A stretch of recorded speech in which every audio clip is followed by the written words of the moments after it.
for the introduction, and welcome all the participants on this webinar.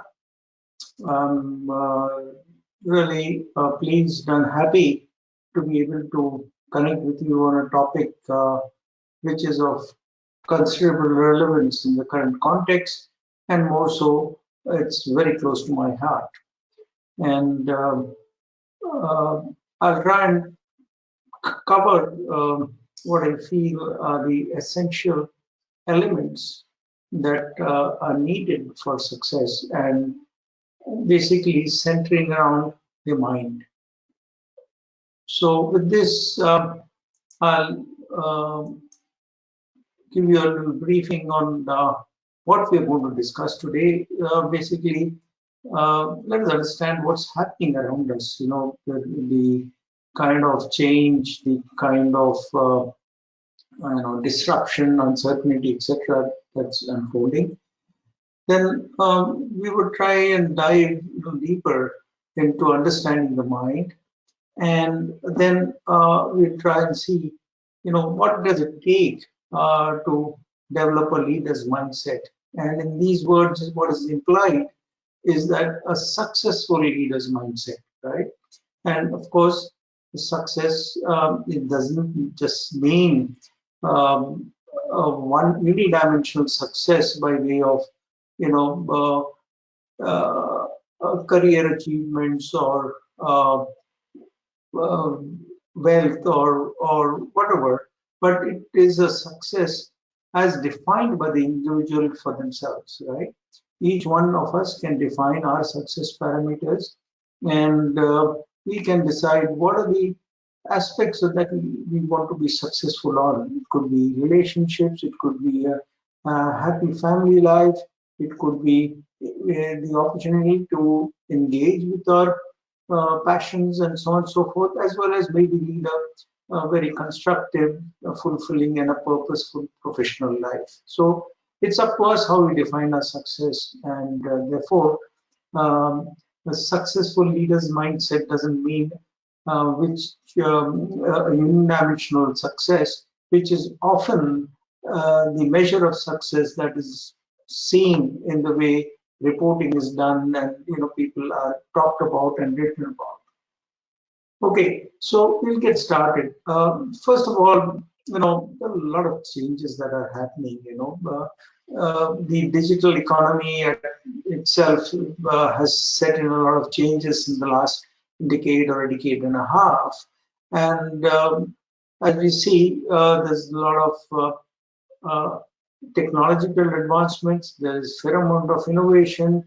There's the change in the way businesses are being done, the way we engage with companies or we deal with e-commerce platforms, so on and so forth.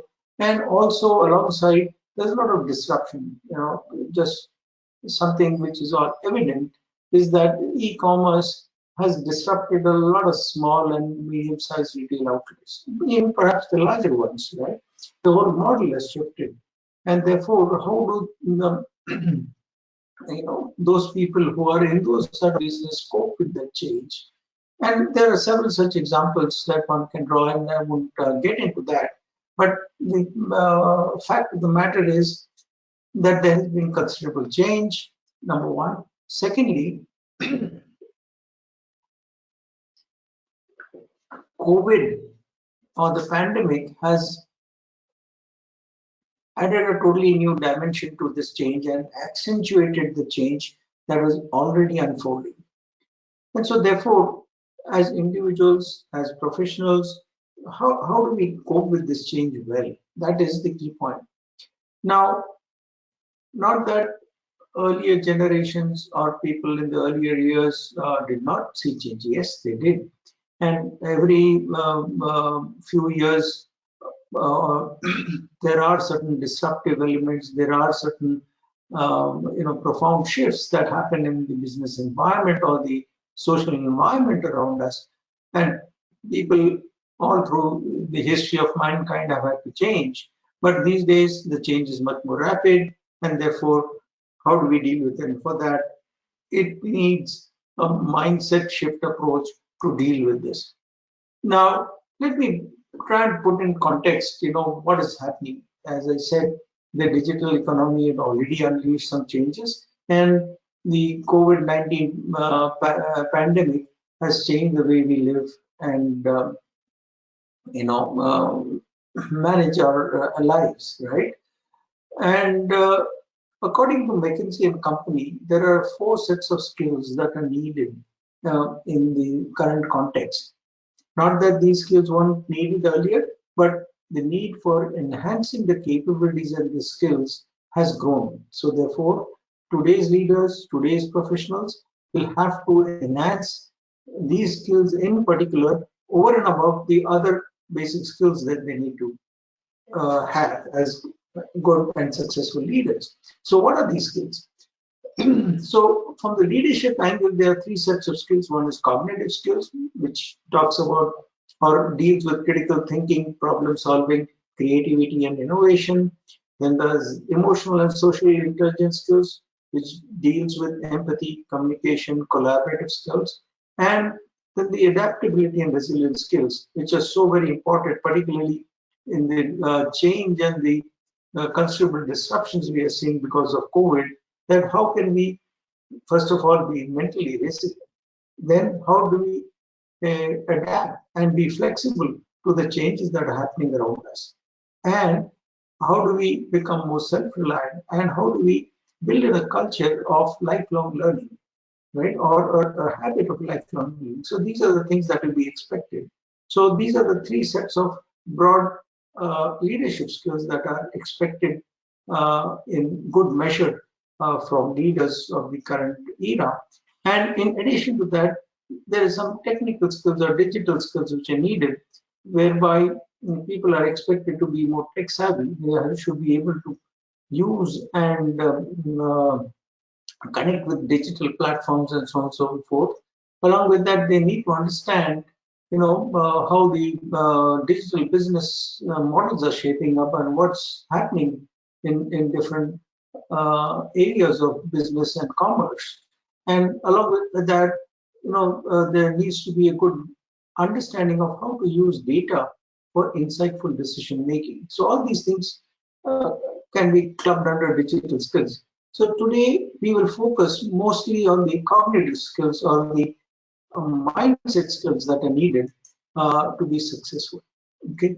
Now, another context. What are leaders saying, worldwide? And some of the comments are captured by the MIT Sloan magazine.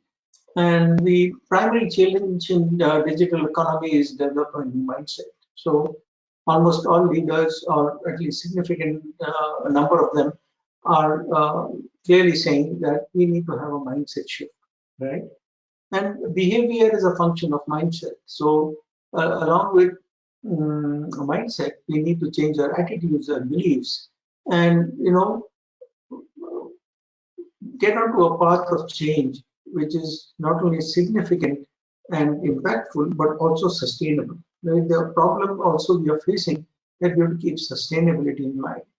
And it is not only about only people at the top. Again, this concept of leader does not necessarily connote that it is the people at the very top who are leaders. Everyone can be a leader. Everyone can show a new path. Everyone can, demonstrate something which others can follow. And therefore, everyone has to be a leader in some way or the other, right? So this is something very important to note for uh, almost everybody, and more so for youngsters, right? That do not just think that, oh, when you become a leader of certain seniority, etc., that you will be wanting to do things differently. No, the change and the difference you can make can start now and should start now. In whatever way you want to bring about the change or the difference you want to make to yourself and to your society. Okay, so with this, let us move on and see, and try and understand, what the mind is all about, right? We all are familiar with the concept of mind in some way or the other, for sure, right? But do we know enough? And particularly some of the profound teachings that our ancient seers and sages have left us. So let's try and spend some time understanding that. First of all, I'm sure all of you will appreciate that mind is the principal architect of our lives. It has shaped our past, it is shaping our present, and it will shape our future as well. So we must know how to make the best use of our mind so that we can define our destiny. Yes, in some ways, there are some things which are destined for us, but we just shouldn't leave our destiny or future to fate. We have to take charge. We have to take cognizance of the fact that we have within our wherewithal to shape our destiny, shape our future, right? So then it's important to understand how does the mind function? What is the mind? How does it work? What impact does it create? And how can we influence our minds? Right? So it's important to understand, how the mind functions. Now, the Western philosophers or scientists and thinkers have a different understanding of the mind. And in the East, particularly Indian philosophers uh, have approached it differently, right? And what scientific studies do is they look at it from a very objective standpoint, right? Whereas our Eastern philosophers have always maintained the approach that the subject, that is the person or the individual concerned, cannot be removed from the thinking and the experience that we all go through. And therefore, they must be a part of the understanding as well as the um, science or the techniques behind whatever uh, the philosophical constructs can bring about, right? So that is the essential difference. And let's not get too deep into that, but let us understand that our physical bodies are made up of the five elements that exist in nature, that is earth, water, fire, air, and ether, right? So that constitutes our body, and that is kind of prevalent in all living animals, right? Now, what is the mind? Right? The mind is not matter, but subtle form of matter. Now, again, from the Western thinking or the Western scientific thinking, there is still no clear consensus on whether mind is matter or not. Where does the mind reside? That itself is a question, right? And how does the mind actually work is still being researched and decoded. But on the other side, that our ancient masters, ancient philosophers have, through deep thinking and personal experience, right? This is purely experiential learning with which they have come up with their philosophies and thoughts and shared it with all of us. And they feel that the mind is not matter; it is a subtle form of matter, right? And we'll try and understand that a little more as we go along. Now, mind is invisible and intangible, right? According to our masters, and it does not require a space in which to exist. It's all pervasive, right? It is pervades right through body, and it is by and large all electromagnetic waves or electricity, whichever way you want to define it. So you can't put a finger on your mind, but yet we all know it exists, right? So let's dwell into a little more about the mind-body connection, right? Again, according to our Vedantic literature, our body is the physical entity, right? However, beyond this physical entity that we can see, touch, feel, etc., right? There are four other entities or sheets, and they are called the koshas, right? They are sheets or subtle or what to say, what's called in the Indian context is linga sharira. And I'm not sure that how many people are familiar with India because maybe I mean there are a lot of people from elsewhere in the world. So I hope you all will be able to follow what we are saying. If not, please raise your hand and we'll try and address that. Okay. So over and above the body, what envelops this body is the pranamaya kosha or the energy body, right? Prana is the energy which we sustain our lives, right? And it is the breath and the sort of the life force that sustains us, right?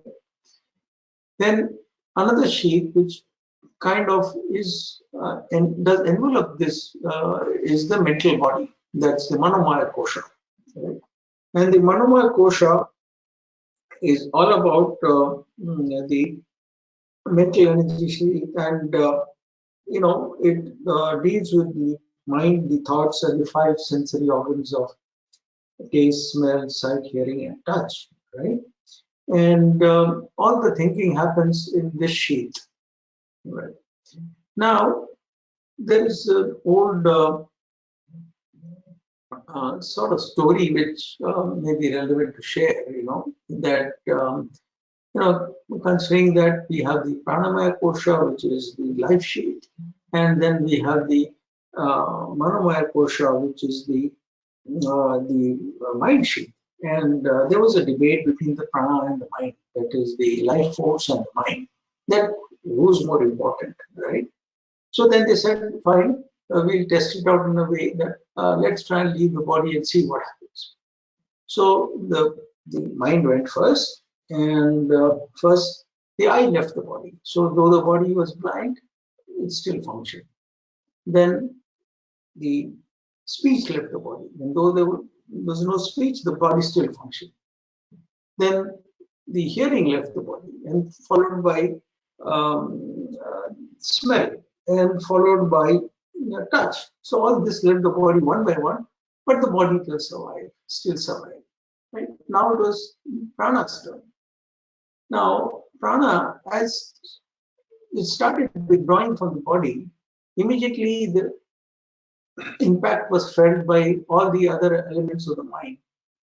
And they realized very quickly that the mind cannot survive without the life force of the prana being present.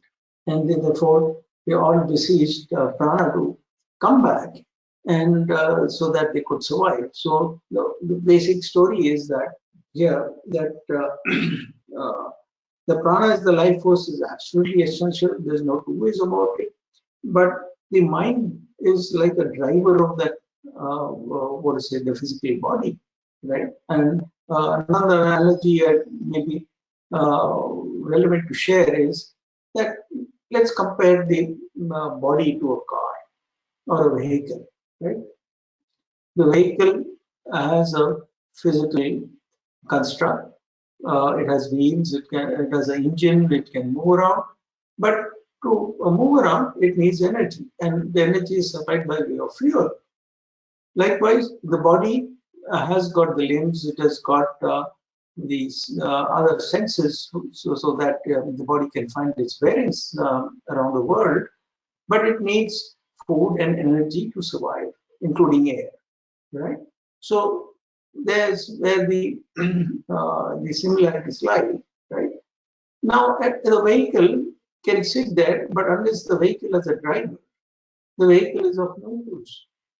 I mean, it can't be put to use. So the driver has to drive the vehicle, right? And the driver not only has to know how to operate the vehicle, but also has to have a sense of understanding of where the driver wants to go, the road directions and so on and so forth. Likewise, the mind is the kind of controller of the body and the driver of the body. So therefore, though the life or the body is paramount of importance, but what drives the body, what drives us as human beings is the mind, and therefore we have to take particular cognizance of this driving force that defines us, that defines our destiny, right? So then let's move on to the other koshas, which are more subtle than the first three that we have talked about, at least the first, I mean, the second two, and that is the Vijnanamaya kosha, that is the intellectual or the intuitive body. So beyond the rational and reasoning, then comes the intellect and the intuitive, right? So the Manomaya kosha deals with the cognitive or the conscious mind, whereas the Vijnanamaya kosha deals with the subconscious mind, the intellectual and the intuitive mind, right? And beyond all this is what the Vedic masters have defined is the Anandamaya kosha, or the body of bliss, and that is the ultimate enlightenment or the ultimate self-realization that the philosophers of our country have proposed. Whether you believe it or not doesn't matter, but uh, what's important here is to distinguish and understand, the relation between the body and the mind, and the subtle definitions that or uh, the construct that happens. Now, this may not have been proven by scientific evidence, but gradually a lot of advancements are proving many of the concepts which were realized by our masters purely by experiential learning. So the body is the physical sheet. The three subtle sheets is the pranamaya kosha, the manomaya kosha, and the vijnanamaya kosha. And then there's the causal body, that is the soul, or the uh, basic life force. I mean, which controls the life force. So that's what.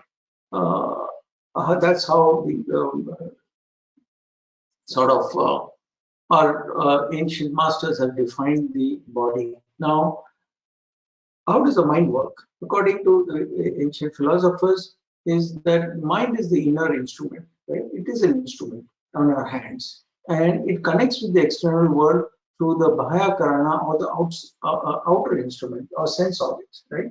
Mind on its own cannot function without the sense organs, right? It needs the sense organs to give it a connect to the external world, right? Without sound, sight, hearing, smell, taste, the mind will not be able to function.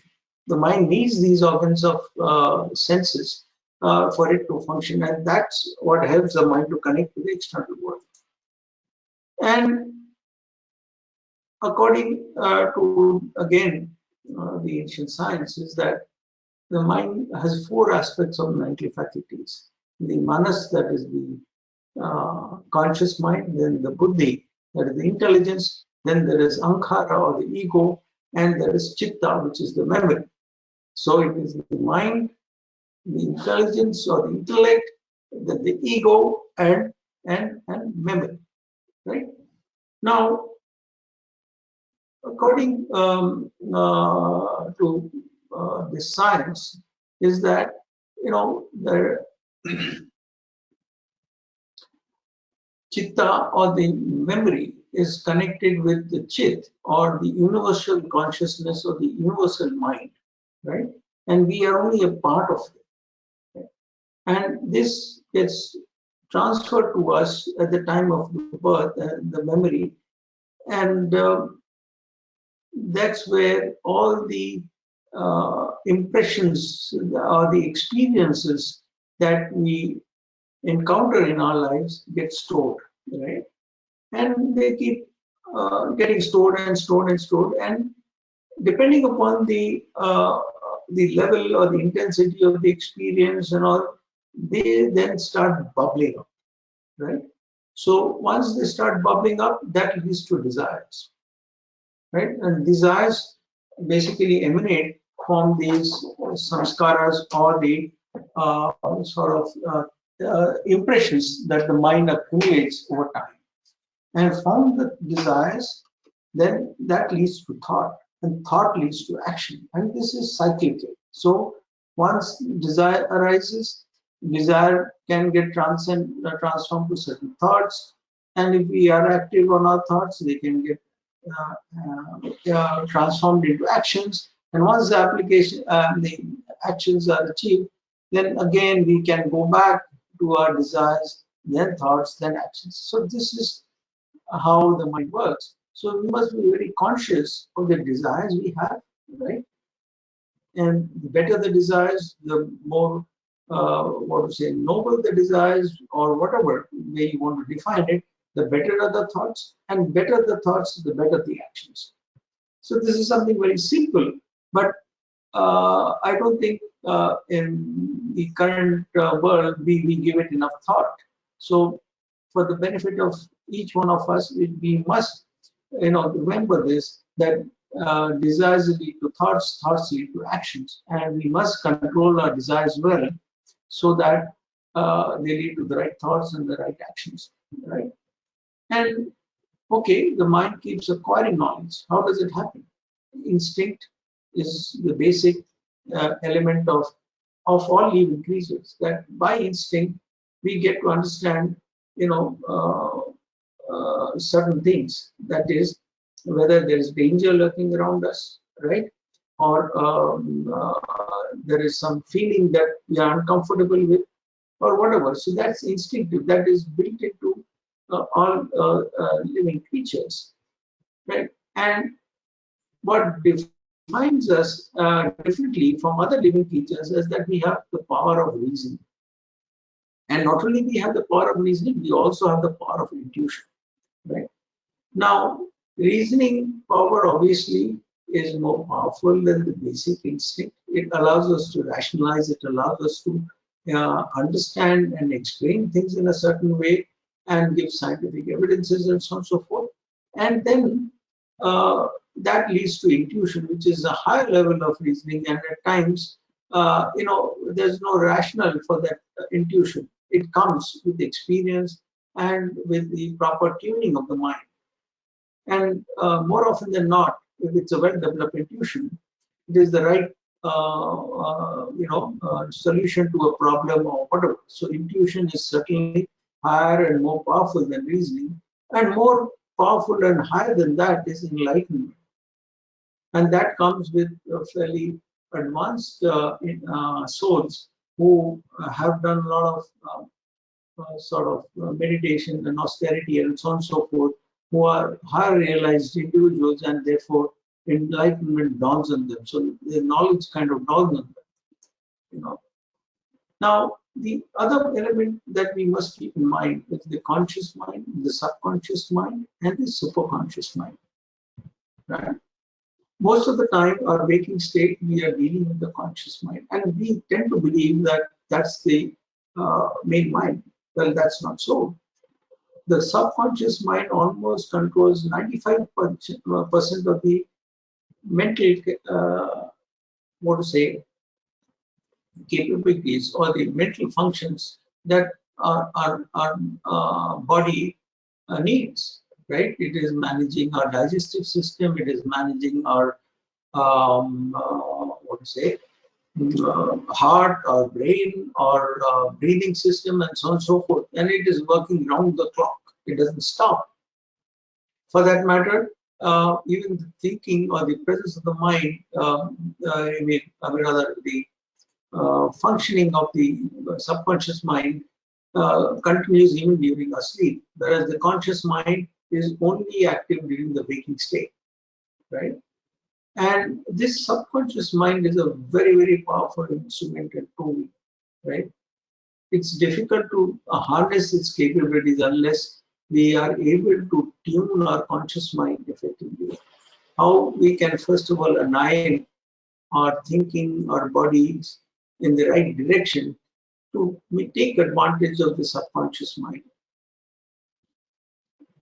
And beyond the subconscious mind is the superconscious mind, which is basically nothing but the connection with the universal consciousness, or the ultimate, what to say, cosmic intelligence that governs our universe, right?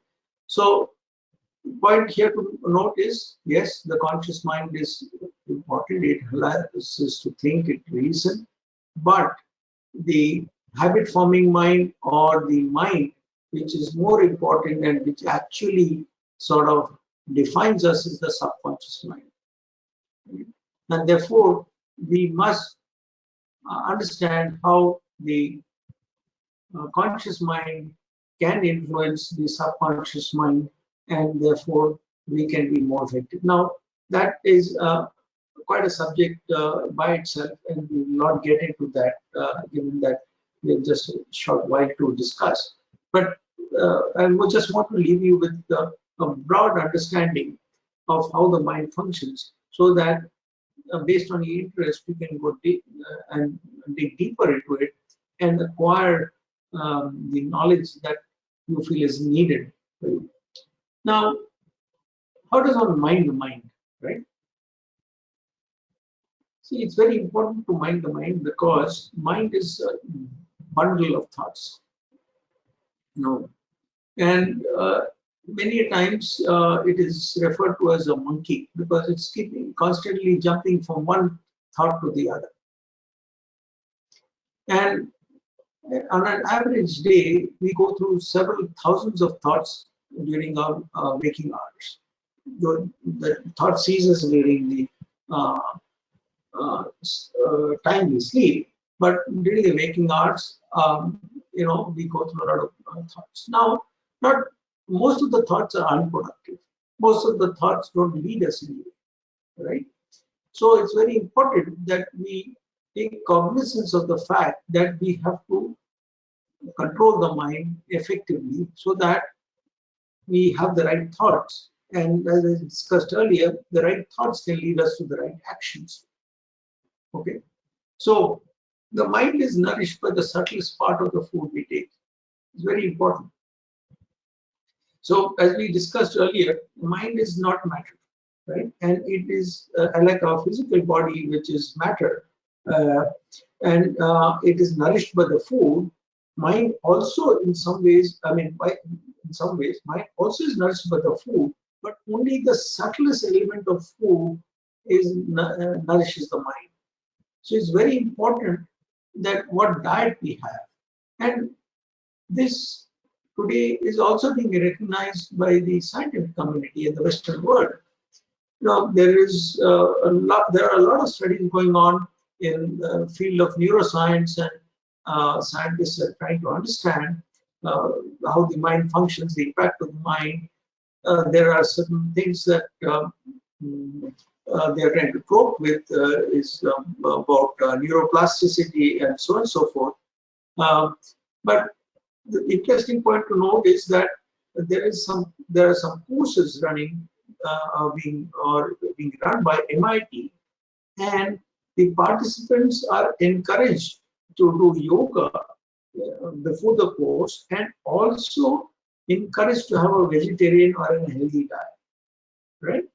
So today, even scientists have recognized the importance of diet and the influence that it has on our minds. But this has been sort of recognized by our ancient seers, many thousands of years ago, and they've all insisted that it is very important to have the right diet, and a balanced diet, and a sattvic, which is basically, you know, uh, the good diet, and it's not disruptive, or doesn't have any um, elements which can disrupt the body.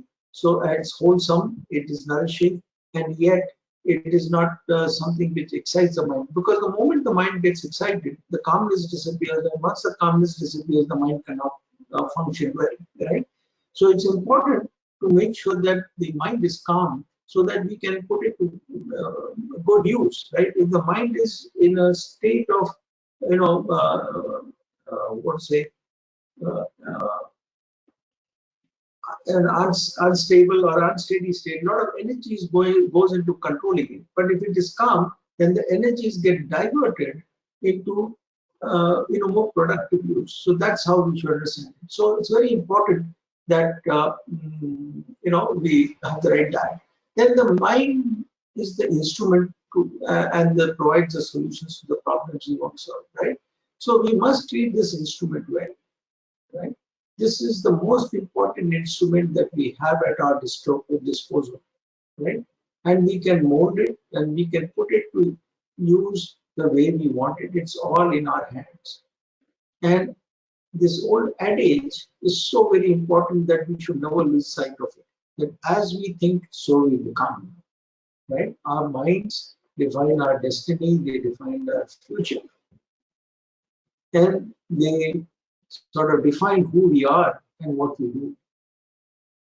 So please, for all of you, and particularly who have an interest in the subject, dwell as much as you can deeply into understanding what the mind can do for you, right?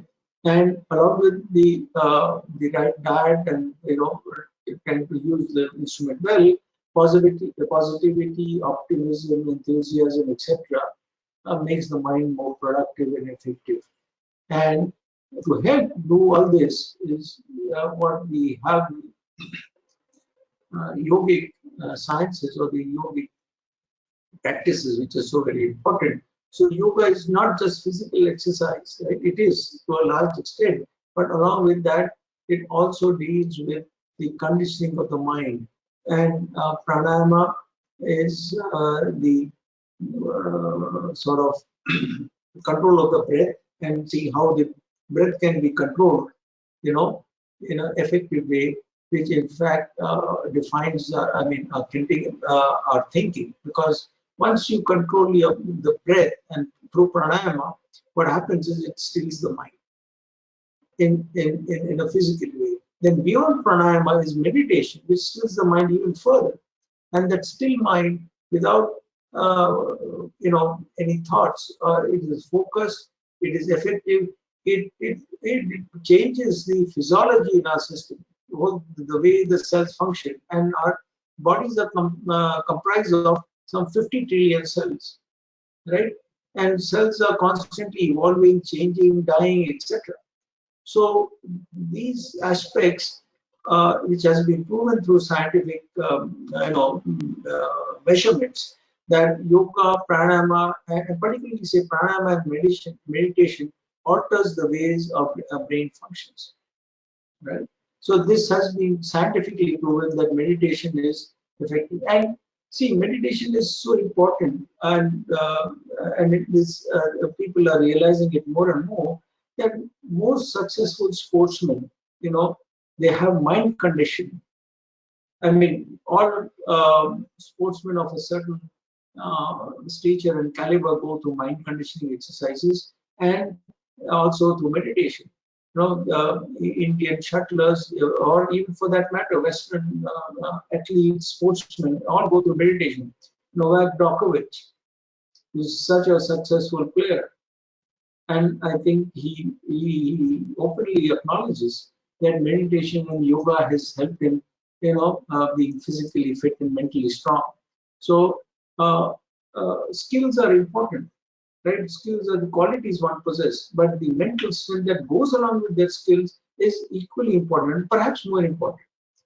That's what makes a sportsman person at the top of the game, compete with somebody who's equally skilled, but that mental strength what perhaps makes the difference. Likewise, for leaders, two or three leaders with the same capability, what differentiates the most successful one from the others is their mental abilities, how they are able to harness the capabilities of the mind to be more effective, right? Then this leads us to the fact that the genesis, or the main constituent of the mind is thoughts, right? And we must also recognize that thoughts have power. The thoughts have power. We all are thinking, by the way, is done visually, right? we have visual images. So whatever thinking we do inside the brain, it is interpreted visually, and each thought has a name, size, shape, form, and color. Thought is the mind's energy and controls the body. And thought activity or thought energy is what again drives us. So it's very important that we must have the right thoughts, the powerful thoughts, the right thoughts, and thoughts can be both constructive and destructive. So we must be very careful of what we think. And the point that thoughts of power is something I don't think is emphasized strong enough in the routine education that we grow up with. But it's very important to know that thoughts have power. Thoughts can travel long distances in flash. That thoughts have power today is being again proven by scientific experiments where using very sophisticated instruments, the instruments can detect the thought waves even if they are not connected physically to the brain. Right? So again, on this aspect, ancient Shias felt that thoughts can travel long distances in a short time. They believe in telepathy, and this is something that you can also try. That just think of somebody whom you know well, a friend or a relative. Just think of them for a few days consistently, somebody you have not been in touch with. See what happens. Try this experiment. Try it repeatedly and see what happens. What can you draw from the fact that whenever you think of a person, what impact does it have on the other person, though that person may not be close to you, maybe far away, maybe in a different continent. But see what happens. This is something that you can all try, right? So, what is the impact of the mind on our body, right? So, we have so far tried to understand how the mind functions, how to control the mind, the power of thought, and then what impact does it have? The positive mind releases good chemicals, the stressful or negative mind releases toxic chemicals, and that alters the physiology in our bodies, and therefore it impacts the functioning of the body and therefore the mind. A controlled state of mind leads to calmness, calmness leads to performance, and better performance obviously leads to success, right? So again, at the core of all we do is the mind, right? And that is the instrument that we have in our control to a large extent. I don't think we can control our heart or brain, as much as we can control our mind, because those are organs which are driven, subconsciously and controlled by a subconscious mind. But the mind, the cognitive mind, which is the conscious mind, is within our control. And if we treat it well, that in turn impacts our subconscious mind. And the net result is that we are more effective and more capable individuals. So, just a few mantras for success: discover yourself, right? Understand your uniqueness. Everyone on this planet is unique. What excites you? Live your values, right? So that discovery is very important, and perhaps the starting point to have the mindset for success. Develop a growth mindset. Be open to change. Be open to learn. Be open to grow. Widen your mental horizons. Very, very important. Then strengthen your willpower. So once you have developed the corporate mindset, then the next step is strengthen your willpower, right? Think deeply. Think. Always think as much as you can on every aspect. Why are you doing it? What are you doing? Who will it benefit? What will be the outcome, etc., etc. This is very important. And uh, practice affirmations. Again, that's a different subject by itself. Visualization is another way to visualize the thoughts in the right direction, so have an impact on your willpower. Then after you develop your willpower, the next thing to do is basically improve your emotional quotient, develop the empathy. Remember, we all are all interconnected.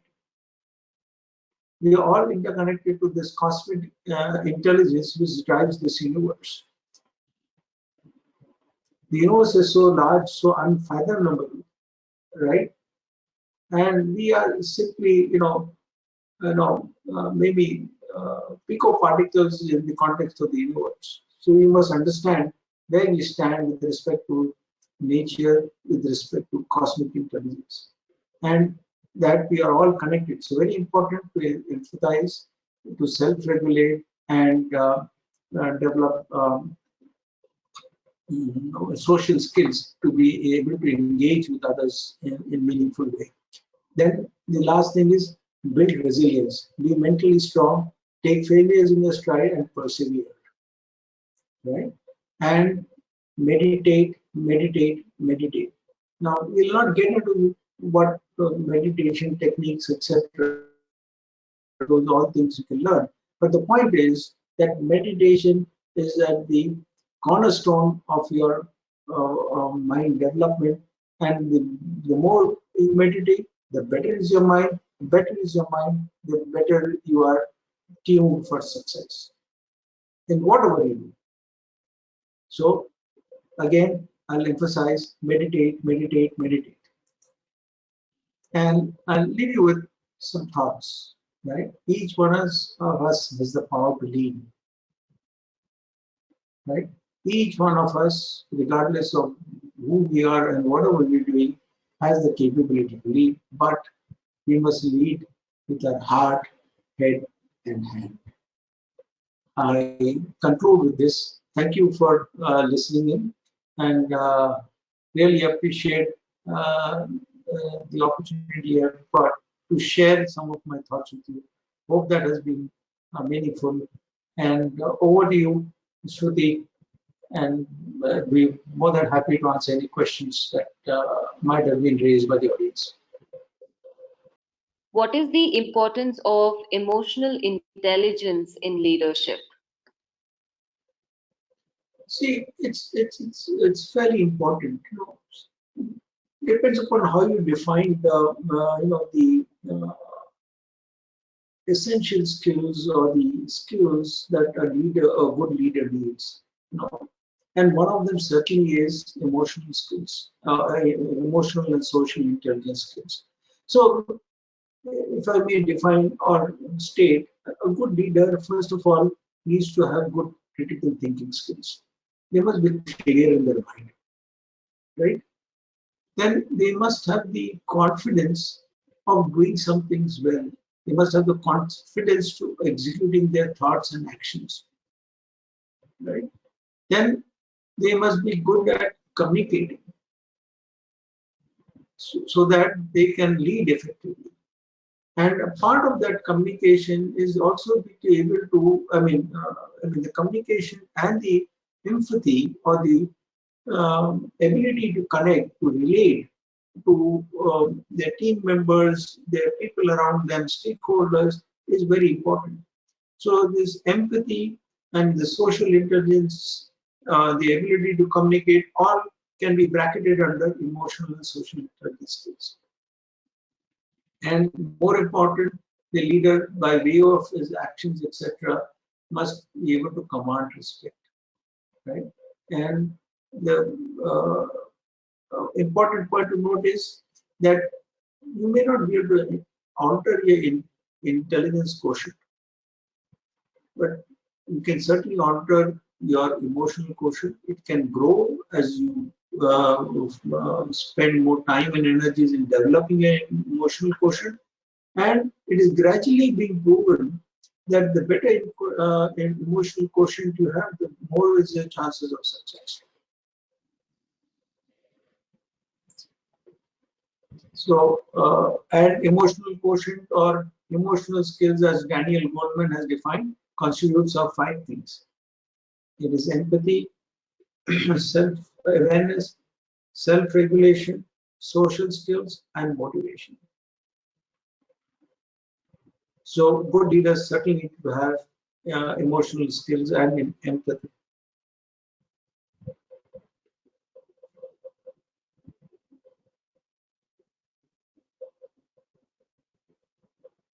Great. Thank you, Amit. The next question is how much should we depend on fate? Well, faith is the starting point, right? Faith is a belief, right? You have to have faith in something that you mean, before you can progress further, right? And again, Amit, blind faith is, Amit, she actually- I'm sorry, just a yes, small correction in the question. She meant to say fate, which is FATE, not okay, sorry, faith. okay. Well, that's quite a complex subject to deal with, right? If you look at it from a Western philosophy point of view, no, which doesn't necessarily recognize the fact that you know there's a rebirth after death, and therefore the dependence on faith or the definition of fate is somewhat different there. But in the Indian context, we believe that there's life after death and life is cyclical. So the person is born, then they die, then they are reborn, and so on and so forth, right? And the law of karma, which has been defined by our philosophers, states that whatever good we do, we carry with us. Whatever bad we do, we also carry with us. So our next life, we have to live the karma of our previous lives. So whatever good and bad we have accumulated, we have lived to live out that. So if in our past lives we have done good, we will enjoy a good life this life, right? So to some extent, what the Indian philosophy says is that fate is ordained, right? It is, to some extent, it is kind of a precast. However, if you just, what to say, uh, consider that we can't do anything about it and get despondent about the fact that, this is a fate which is playing out. That's wrong. Because the mind and the will, which is very, very powerful, can alter our fate, at least in some measure. It, not only will it certainly alter and control or decide our fate for the future, in our future lives, but also in our current lives. If we have the right mindset, if we have the will to persevere, if we have the mental strength to surmount any odds, we will see that we will be on top of our fate. Some things which we can't, control. That the parents whom we are born with, the environment that we were born in, right? We have to accept that. But the moment we start growing up and having more and more control of our lives and our mind, we can certainly control, at least to some extent, the fate that of our the next few years of our life till we die, right? And so therefore, though fate is something we may not have full control of, but with the right mind, the right will, we can certainly, sort of, exercise some control on how we lead our lives and how we define our future.